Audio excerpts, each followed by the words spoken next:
দেখতে পাচ্ছ আমি কি নিয়ে এসেছি, মসুরির ডাল। মসুরির ডাল দিয়ে আজ কোপ্তা কারি বানাবো।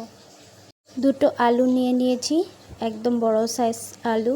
4 ফালা করে কেটে হলুদ নুন দিয়ে তেলে ভেজে নিয়েছি। আর ডাল আমি ভিজিয়ে রেখেছিলাম 1 ঘন্টা। ডালটা আমি একদম ফাইন পেস্ট করি নাই, এর জন্য কি করেছি, থেতো করে নিয়েছি। তোমরা পারলে মিক্সিতে একদম যাতে পেস্ট না হয় ওরকম করে পেস্ট করতে পারো।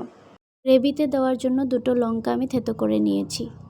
পেস্ট করা ডালের মধ্যে হলুদ, নুন, কালো জিরে, আদা রসুন যে পেস্ট করেছিলাম থেতো করেছিলাম ওইখান থেকে 1 কিঞ্চিত এখানে দিয়ে ভালো করে মেখে এক এক করে বড়া ভেজে নিয়েছি মিডিয়াম টু লো ফ্লেমে।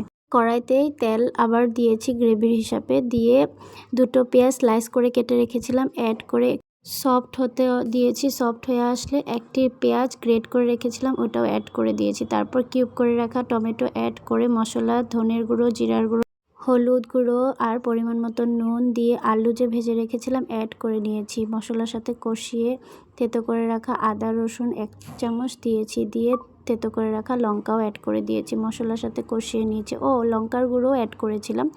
কষিয়ে পরিমাণ মতো জল দিয়ে জাল উঠে আসলে বড়া অ্যাড করলে ধনেপাতা কুচি দিলে